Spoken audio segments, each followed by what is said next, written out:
Welcome back to a new edition of What's Next Longevity Deal Talk. We're glad you are with us. This episode is made possible by The Perfect Companion, providing first-class senior home care and health concierge services. I'm Fred Fishkin, along with Mary Furlong. Hi, Mary. Hi, Fred. A lot going on with startups, and I'm so glad that we're sharing these stories with our audience. We have a great lineup in store, some deals to share, and some upcoming conferences you'll want to know about, so stay tuned. First, a startup. Mary, Tuned is a digital hearing health startup based in New York City, and it has announced it has won an oversubscribed $3.2 million seed extension led by Unum Group, the parent of Colonial Life. And with us is Tuned CEO and co-founder Danny Aronson. Hi, Danny. Hi, and thanks for having me. Good morning. We know that this is a big topic, so we're glad to have you with us on Longevity Deal Talk. Let's start with some background about Tuned, the niche you're carving out in hearing health. We started Tuned back in 2020, and the mission of the company is to make comprehensive hearing health as affordable and as accessible to every employee in the US, just like dental and vision. We call it whole head health, and everybody has their major medical. They have dental, they have vision. Nobody has ever talked to people about the importance and the necessity of having their hearing screened every year, and accessibility to or access to products and services. And we take a very comprehensive view of hearing health. So traditionally, everything has been focused around moderate to severe or severe hearing loss with the goal of selling hearing aids. That has kind of been the basic unit economics of audiology for the past 40 years. Tuned takes a different approach. We are an audiology as a service company. We have 270 audiologists all across 50 states.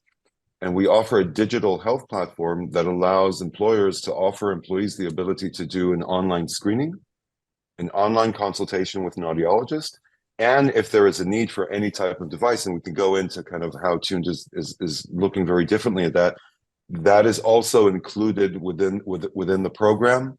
So it's screening, consultation, and devices for less than $3 a month per employee. So very, very, very affordable. So I'm very interested in the topic. First of all, I'm 75. The top of the boomers are 78 this year, and 78 to 88, they experience a lot of hearing loss. I mean, maybe loss. One in three. So tell us your background and your motivation for doing this. Sure. So my background is actually in music. I started playing music at a very early age. I got a degree in music composition from the Tel Aviv Academy of Music. I currently live in Brooklyn, but I'm originally from Israel. Got a degree in old school kind of composing classical music. And I built and ran Israel's largest post-production sound studio for over 20 years. So doing sound design and music production for ads or feature films, TV shows, so on and so forth.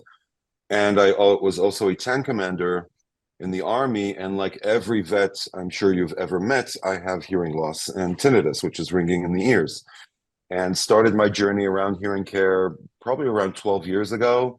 This is my second company in the category. My first company was a technology company, creating software basically for over-the-counter devices. I have 5 patents to my name around assisted hearing.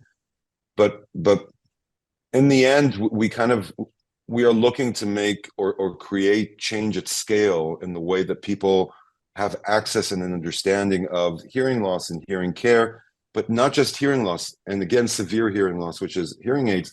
Hearing loss is a much, much bigger topic. There are people with tinnitus, people with auditory processing disorder. Most people, like me, have mild to moderate hearing loss. We're not a good fit for a hearing aid. And traditionally, and especially even in this age group, it's always geared towards selling somebody a hearing aid. And we are also looking at prevention. We're looking at conservation.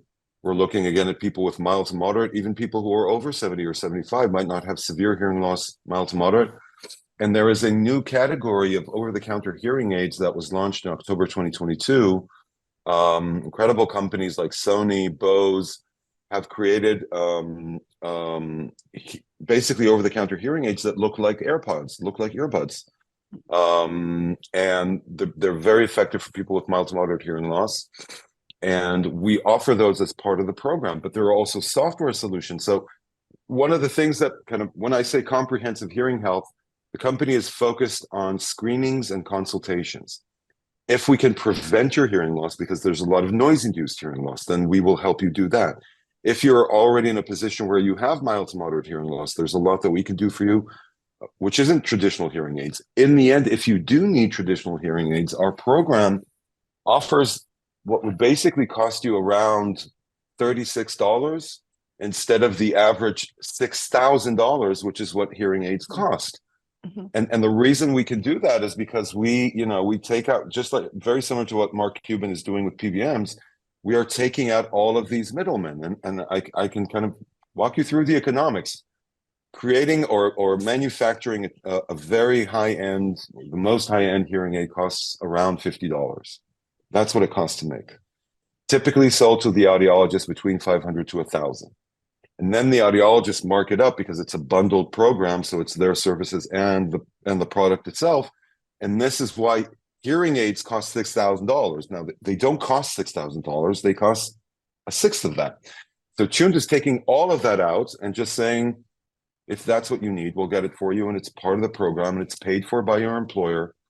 And we're seeing a lot of interest in it, especially with what we call the headphone generation. These are people who are using, just like we're doing right now.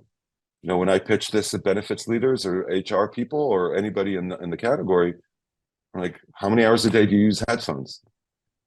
6, 7, 8, 9, 10. Like, when was the last time you had your hearing checked? Don't know, never, middle school. I'm like, that's the pitch. You know, it's very clear. And hearing is the communication. It's also connected to many other health issues, especially for the aging population. I think one of the things that is really very prominent, and I think something that really needs to be addressed, is the connection between hearing loss and slip and falls. People who have untreated hearing loss, even if it's mild or moderate, are 3 to 5 times more likely to have slip and falls. My mom's 86. She uses a hearing aid. The necessity of using a hearing aid and taking care of your hearing, not just to be able to communicate with other people, but to avoid slip and falls. People with untreated hearing loss have more mental health issues, depression, social isolation, cognitive issue, dementia, Alzheimer's, all that kind of all those connections to hearing loss, I think, make it a critically important aspect of health that we need to address. Danny, what are the plans to make this available to other than employers, to bring this directly to people, you know, like someone like me who pays separately, for instance, under Medicare for vision coverage, that kind of thing? So it's a great question. So we're doing a couple of things. Currently, we are working with employers and typically self-funded employers. But for example, as part of our relationship with Unum, we are rolling this out to Colonial Life members who will be able to enroll and be part of the program. We're also definitely looking at working with carriers and adding this to long-term care, adding this to Medicare and to Medicaid. Medicare Advantage, I think B and C offer $800 every 3 years for hearing. When a typical device costs $6,000, $800 every 3 years is not a substantial sum. And this is one of the reasons that we've been seeing for decades very, very low utilization rates of hearing aids. Typically, less than 17% of people who medically need hearing aids will ever get one. Now, when the average salary in the US, and this is people who are working, I'm not talking about people who are, you know, retired, is $56,000 a year, $6,000 on a hearing aid, it just doesn't happen. They never get them. So we are building a system that will allow them access to products and access to services in a way that is very, very affordable. Interesting. And the over-the-counter solution isn't entirely a solution in terms of motivating people, I suppose.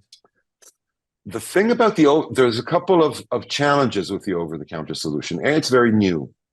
B, what we've found, and again, we've been doing this a long time, the audiologist is the critical gatekeeper to in this process. The notion that somebody would go in, I live in New York, the notion that I would go into CVS and purchase a $900 electronic product is unrealistic. It doesn't happen. Or go to Best Buy and have a blue shirt sell you a hearing aid. They don't know enough to be able to do that. So what Tuned has done from the very beginning is we are very audiology focused. We believe that the audiologist's job as a hearing doctor is to navigate it for you and say, listen, this is your audiogram, or this is your hearing screening.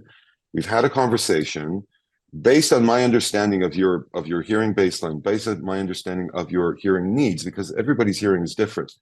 I, for example, have an issue with speech and noise. Like if I'm in a noisy restaurant or bar, I smile and nod the whole time. I have no idea what you're saying. Like I always tell my kids, if you guys want something from me, take me out to dinner, because you're probably going to get what you want, because it's difficult for me to hear.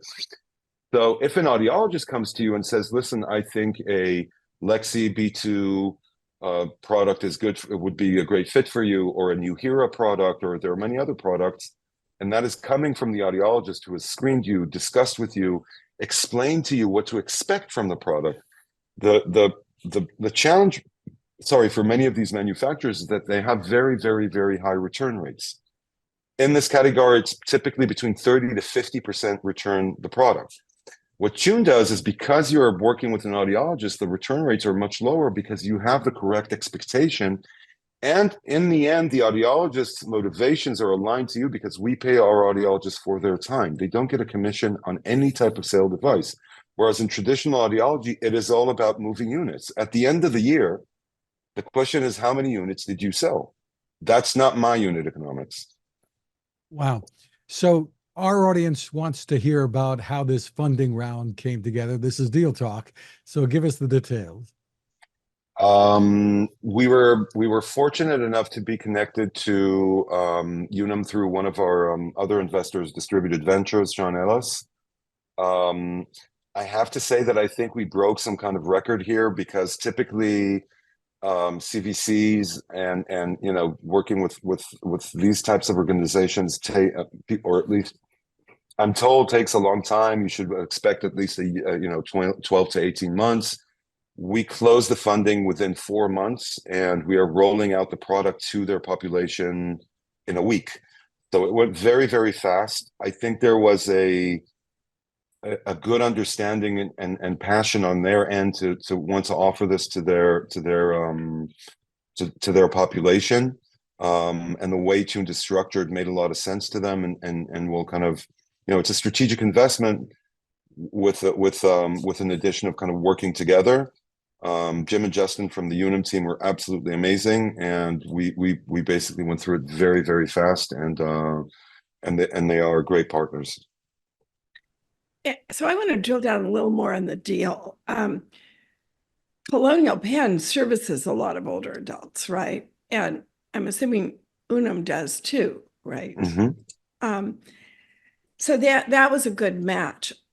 I didn't sure I understand when you use the Mark Cuban analogy. Walk us through that, and then I want to drill down a little bit on how important it is for older adults in the workplace to have hearing aids. But first, I would like to hear a little more about what that means. How did you, because this is a pretty disruptive innovation, I think. The Mark Cuban kind of analogy comes from looking at pricing that people kind of, for some reason, accept as if it's like a mandate from the heavens that this thing should be super expensive. And when you look at the actual economics of it, you understand that the players in the category are doing 120x on the cost of the devices. Now, I'm a good capitalist, but I'm fine with a 10x, 120x on a product, which is a health product that people need, is, to my mind, obscene. And Tune has been successful in building a model where the people in the organization are getting compensated in a good way, but for their time and not for actually selling devices. And we go back to the manufacturers and we basically say, listen, we can bring demand without it costing you. You don't need to do marketing. You don't need to do support. We do all of that. And we're helping you to ship units, which is the holy grail. And every business is shipping units for their business. And we've been able to negotiate pricing, that allows us to offer the products at a fraction of a cost of what they typically cost. We also, as I said, add OTC devices where the average cost MSRP is between $500 to $800. Obviously, wholesale much cheaper than that. But listen, I mean, technology today is so sophisticated. Even your AirPods. I don't know if your listeners know this, but on the iPhone, there's a health app. In the health app, you can actually upload your audiogram, and it programs your AirPods and basically acts as an over-the-counter hearing aid. That's a $250 product. And it's very difficult to explain to somebody why AirPods cost $250 and a pair of hearing aids cost $6,000. And the reason is there is no good reason. It's very similar. Well, I know a little bit about the size of the workforce in the 75 plus population, one of the largest growing parts of the population. But one of the stigmas that happens with older people in the workforce is they don't necessarily want to say they have hearing aids. So I love the fact that the employer is seeing this as a benefit to retain these important older workers. And I don't expect 100%. that to go away. People are going to stay in the workforce, whether as entrepreneurs or just contributing to the family. I 100% agree with you. The average age of the American employee, I believe, is between 42 to 45, not 23. People in their 50s are already in a position where they have at least some form of mild to moderate hearing loss. Again, there are different factors that contribute to hearing loss. One is noise-induced hearing loss, which we are seeing is skyrocketing due to overuse of headphones. Another is age-induced hearing loss, but there can be other factors, like me, for example, during my military service. My point is that we are trying to build a platform and a relationship with the employers, which says the ability to communicate is mission critical for employers and employees. The first thing in any job description I have ever seen is great communication skills. Well, the ability to hear is the basis of communication. And again, nobody's ever defined hearing this way for them. It's typically like, oh yeah, it's hearing aids for grandpa, and who cares? And then when we explain that this is the ability to communicate, and then we explain the connection, causes and effects of hearing loss. For example, people with cardiovascular disease are 3 times as likely to have hearing loss. People who are diabetics are twice as likely to have hearing loss. People who have even gone through cancer treatments, these autotoxic treatments, 70% of them have hearing loss. The effects of that are, as I said, slip and falls, depression, social isolation, cognitive decline, all of that, all of those things. And honestly, and let's be honest, there's a money issue here for the carriers and for the employers. Right. People with untreated hearing loss spend more time in hospitals. They cost the employer more overtime. They cost the system more overtime. And I think once we shift the focus from selling people very expensive devices to audiology as a service, and it could be that you're 75, you have moderate hearing loss, but you just don't want a hearing aid. And I've seen that many, many times. Okay, I have 13 other options for you. Over-the-counter devices. Let's set up your AirPods. There's many ways that the days where it's either a hearing aid or nothing are over. Yeah, I've always thought it rather ironic how people will wear, AirPods, but they don't want to wear hearing aids. But so what advice do you have for other startups today as they go to market with their innovation? Because you have been disruptive in your distribution model, I think. And the distribution model on the unit economics, which are kind of very different. What advice do I have? Well, a couple. One is be very persistent and resilient. Startups are hard, and people don't. They think they know that they're hard, but they're actually very hard. I got 183 no's from investors before I got my first check for Tuned. 183. So be very persistent and resilient, and don't take no for an answer if you feel like you have a good idea. The second thing is what we are doing is very, very niche. It's very specific. We're dealing with something which is very specific, very niche. We understand the business very, very, very well. We have a great group of advisors coming from health benefits, but also kind of audiology, and we've kind of laser focused on something which we understand very well. We understand how it works, and we are able to figure out kind of the unit economics and the challenges. And I think this deep knowledge in a very specific area of expertise is something that is compelling also to investors, because they feel, and rightly so, that you really understand your business, like you know what you're talking about. Again, it could be that one specific solution you're thinking about might not be the best one, but we have a good understanding of the business, and we're very focused on a particular aspect of it. So tell us more about what's next for you and how this funding is going to be put to use. Absolutely. So Tuned is growing very, very quickly. We've grown from one commercial member in 2023 with 120 members to over 30 companies with over 50,000 members. And we are rolling out Tuned for Colonial Life, which is about 4.7 million people. In addition, there are obviously other companies coming on board. So Tuned is growing very quickly. So we are adding salespeople, and we are adding account management people. So we're growing the team, and also doing some pretty interesting R&D and kind of developing new and additional screening tools and abilities to kind of do audiology as a service and enhance our digital health platform. Some of these will be coming out this year. Listen, one of the things that, one of the reasons why Tuned started as a digital health company is that 60% of counties in the US do not have any audiology clinics at all. Once you go out of the metro areas, Boston, New York, Chicago, LA, San Francisco, you drive 3 hours away, there are no audiology clinics. Like, there's nowhere to go. There might be hearing aid dispensers, but not audiology clinics. So one of the things that I'm excited about is this ability to give people access to clinically validated screeners and conversations with audiologists everywhere, not only if you're living in a big city. So we're also looking kind of expanding that. So it's really growing the team, doing some innovation around R&D and our own IP, and kind of working to fulfill our mission, where 5 years from now it's standard. It's like major medical, dental, vision, hearing. It's a no-brainer. It's a standard thing for every employee. Danny, we really applaud your vision, your leadership, your tenacity.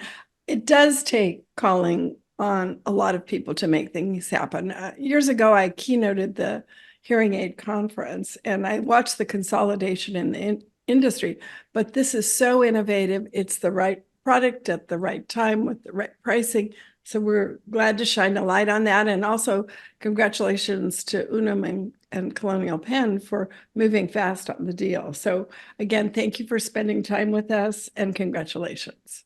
Thank you so much. I really appreciate it.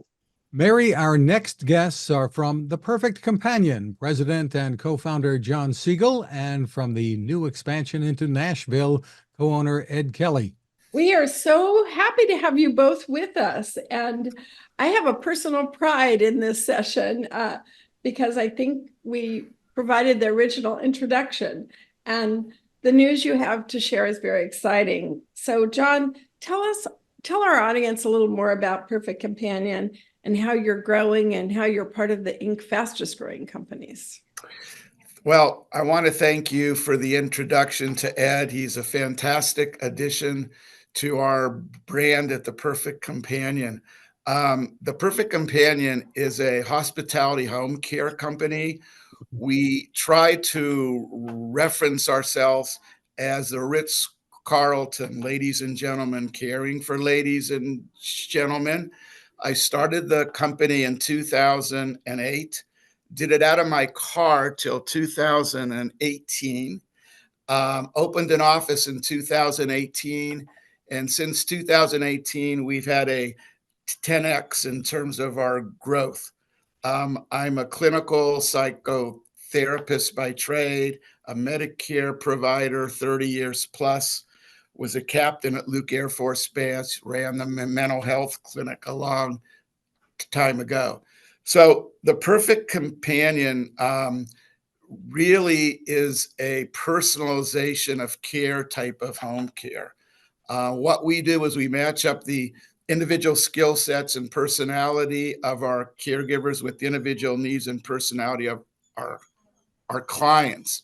What we also do is we individualize the training of every one of our clients through our clinical care assessments that we do. So we don't do any generalized training of caregivers. We individualize our care based on the needs of our clients, which I think has been a very big plus for us. Our growth has been very substantial. We do pay our caregivers more than anybody in the industry. We have a retention rate of over 70% over 10 years now, which nobody really can believe how we can do that. We're not a giant kind of a company. We may have 50 to 100 clients. So we have about 150 to 200 people working for us. So if we can retain 70% of our clients, and well, if we can retain 70% of the caregivers, then, you know, we're really going to be able to have that personalization of care that we want. I'm very proud of what we've done. We have a lot of seniors working for us, including me. I started this company when I was 55. I'm 71 now. So when we talk about hiring older people, we have a lot of older people working for us. We divide them into companions, caregivers, and hospice care. So in the companions, we hire a lot of people who are former business people, retired teachers, retired nurses, who would like someone as a personal assistant. And then the caregiving and the hospice care speaks for itself. We don't really care so much about the personality traits of the individual as we do about the care that they can perform. Really terrific. Ed, let's bring you in here. Tell us about your new role here and the expansion. This is terrific. Sure, absolutely. So again, I want to give my thanks to Mary for kind of putting us together. And Mary and I were working. I had started to develop an agency that had a lot of similarities with what Jon was doing. And as I was going through that, Mary kept saying, you know, there's somebody you really need to speak with. And I was like, well, you know, let's keep moving forward. And I kind of think that, you know, I can keep this going myself. And every time we would talk, she'd say, I really think you need to talk to this person. And so I ended up getting introduction to Jon. We got on the phone, had a scheduled 30-minute talk. And about 10 minutes in, he kind of stops and says, you know what? We just need to work together. And I said, you know what, based on what we've just discussed, I think that'd be a great idea because we have so much similarity in what we believe in our mission statements and what we want to accomplish and what Jon's already accomplished. And so I felt like it's just, it would be a great opportunity. So literally about a week later, I was in Phoenix, met Jon and his team and some advisors, and realized this is really a great opportunity for us to expand out on the Perfect Companion brand, take it outside of the West Coast, east of the Mississippi, and start with Nashville.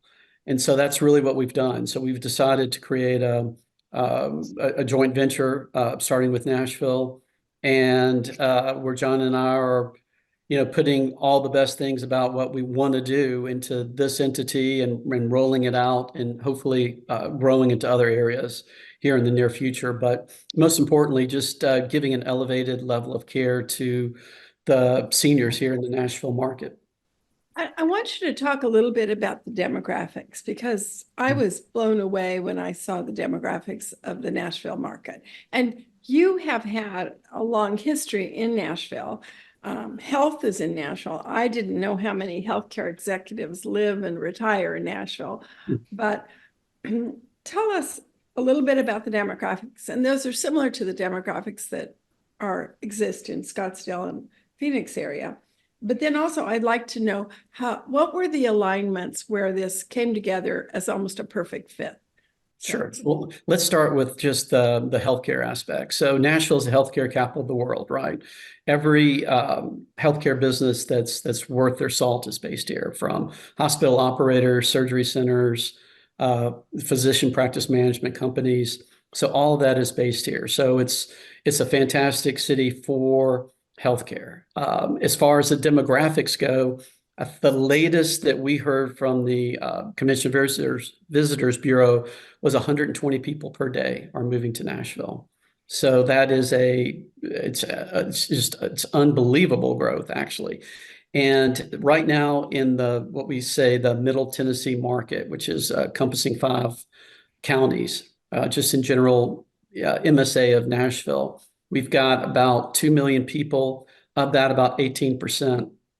Maybe 300 and some odd thousand people are 65 plus. So it's a big booming market. People are staying here. They're retiring here. No income tax. So it's a huge draw, like Florida and Texas as well. Very low cost of living, although it is rising rapidly.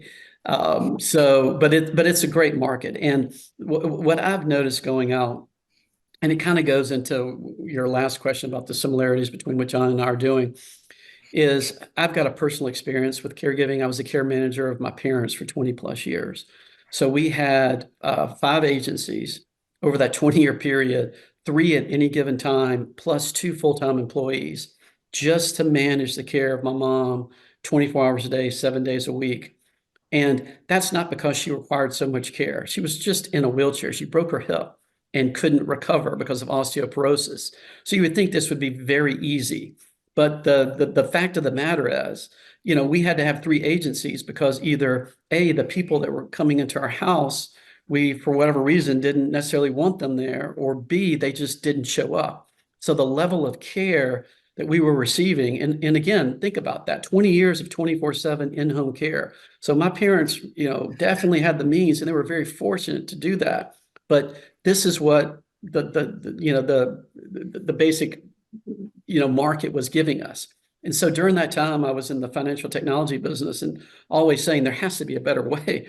The delivery of care, the expectations of the people have gotten so low, the bar is so low that, we were excited just to have someone show up. And that's unfortunate. And that's not a knock on anyone. It's a lot of people in the industry now, are dealing with caregiver turnover. And, so there's a lot of ramifications about just getting the people there. But is where we're different, right? We do pay more, but we expect more. And we have career-oriented people because we do pay more. We pay a living wage so that they can help to, sustain and take care of their families and work with us and see tremendous growth opportunities.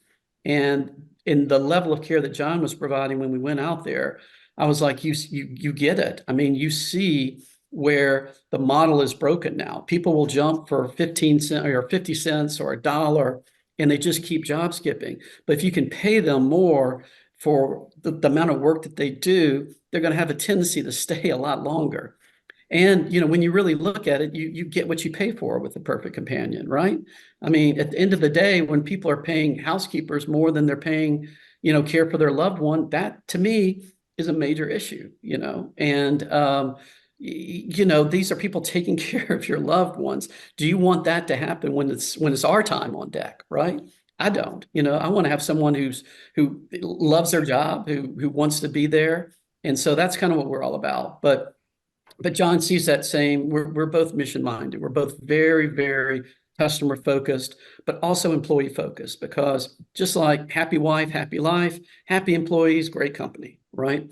And that's exactly what we do. And we want not only the clients to be happy, but if the employees are happy, if the employees deliver the kind of service that we promise and we do expect, then everything will work out, right? Clients we will have referrals.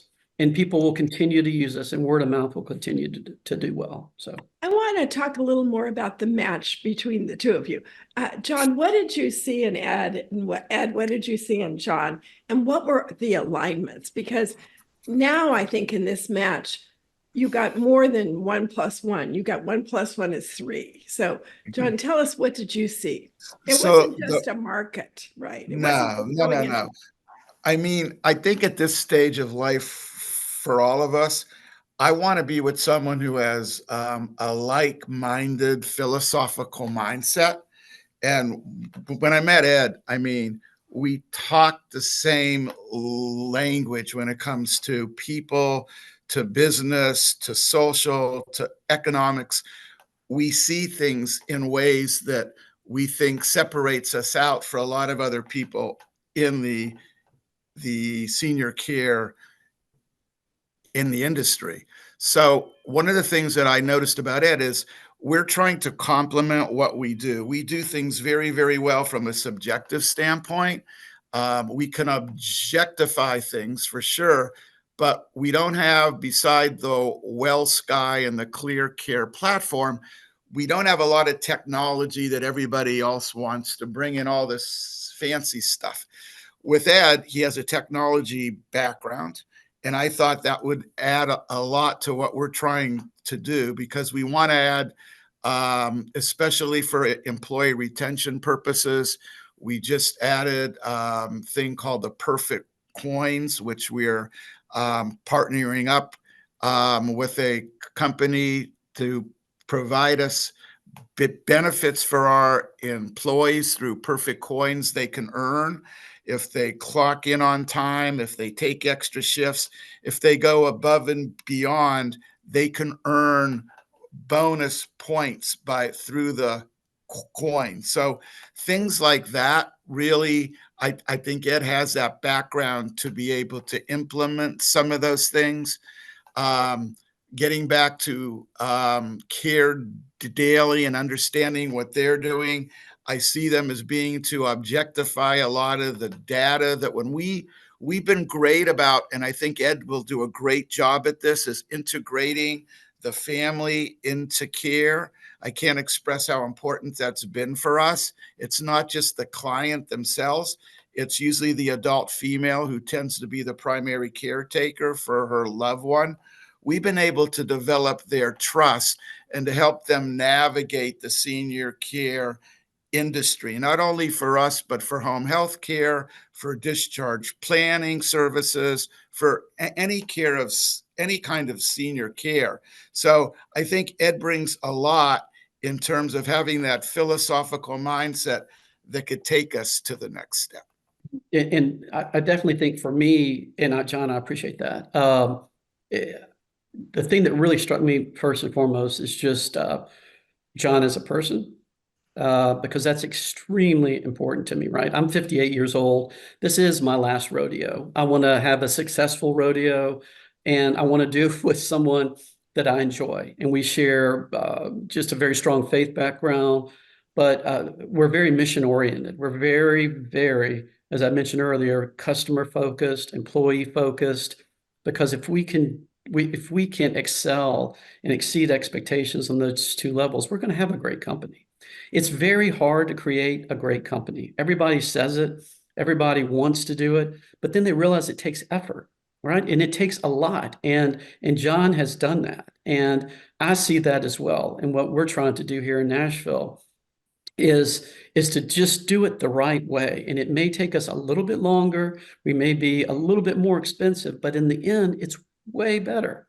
The peace of mind that we're delivering to our end users, to our clients, is worth so much more than any cost that we can have, because the last thing you want is to be on a vacation and someone calls from the agency and says, I'm really sorry, but Mary can't be here today, and you're in Utah and your parents are in Nashville, and you've got a major problem on your hand. And that's the type of peace of mind that we want to deliver, to say we've got a very well thought out on-call program. We've got processes in place. We have training for our employees, which is really not something that's done quite as much right now because they want to get people straight off the street, to be creating revenue right out of the door. Whereas we're looking at a little bit different, that training can actually enhance the care delivery. And as Jon said, we don't need as many clients, right? We can, we're a boutique agency and we can deliver the kind of care that patients really want. And we want to keep those numbers to a minimum simply because we can keep tabs on, 100 clients versus 300 or however many traditional agencies need. So, but when I first met Jon, it was definitely the person himself that really got me excited, and just his belief in me, and then our similarities on how the business can be grown into something even better than it is. Well, real quick, I mean, you guys have the secret sauce very clearly here, but is it easy for you to expand further? Jon, what are your thoughts about growing the whole business here into other markets? So I believe to have the right people doing the right things. I think it's the replication of the model. Columbus, Ohio, in the 2 years we've been there, we grew 300% in the first, from year one to year two. And that was a big help to decide what kind of, as we go forward, what kind of a model are we going to have? I came to realize really, really quickly, we need people to really have a business acumen, not just people in my field or from nursing or other health related fields. Somebody really has a business acumen from an operational standpoint. And so I think going forward, we definitely can replicate this. We are not in favor of doing a franchise type of a model at all. We want a corporate model where we own them all. And I think that's important because the quality of care, you can't guarantee through a franchise system the quality of operations. But from a corporate standpoint, we can, because we can handpick those people we want to have work for us. So it's definitely a replicable model for sure. We know how to do this. I foresee this being a very much of a cookie cutter approach as we go through this, where any high-end area in the country, we could open a perfect companion and be very successful at it, whether it's in San Francisco or Naples or Atlanta or Birmingham, in those areas that can support what we do, because we do tend to have more of a higher discretionary income clientele. So it's important for us to be in those types of areas. Yesterday I was talking to Steve King of Emergent Research, and he was talking about the growth of people in their 60s looking for their next encore career. And I think that flexibility is a key part, but as people navigate caregiving on their own, there's a lot of interest in breaking into this area.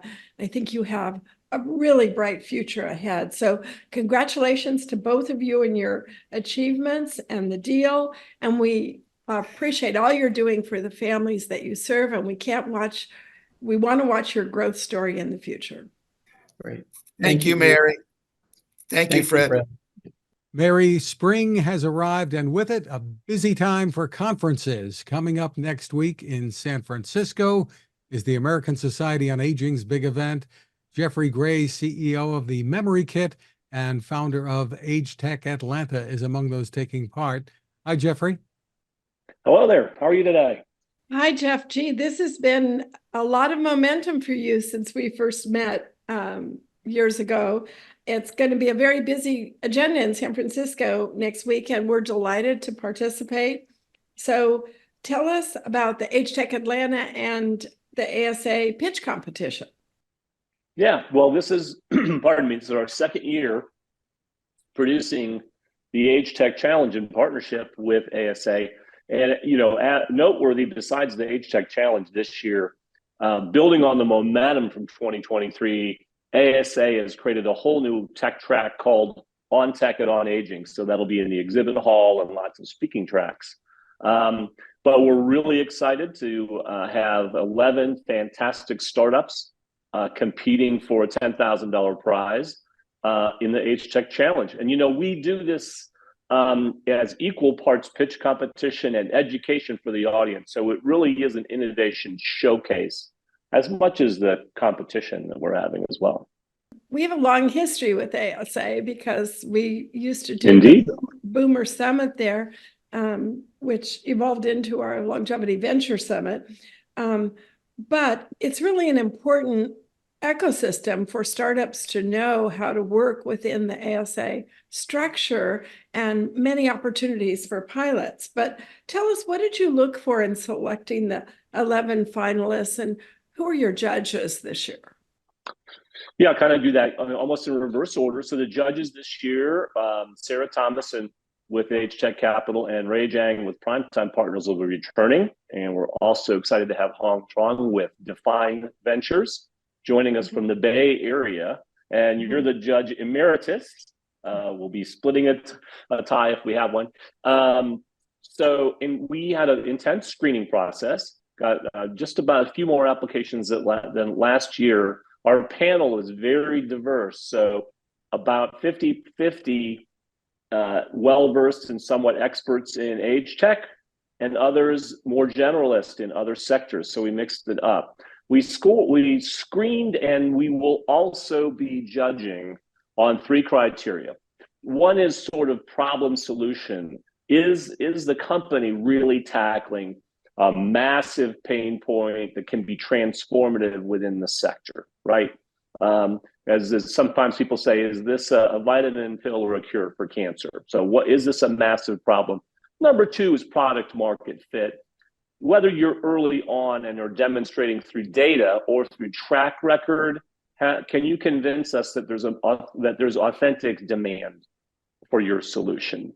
And then last but not least is this a viable revenue model? And does this venture have the ability to scale? So these are kind of our 3 criteria for screening, and then those will be the criteria for judging as well. I also want to have you say something about Atlanta. And the Atlanta Chamber of Commerce has been really supportive of your efforts to grow AgeTech Atlanta, correct?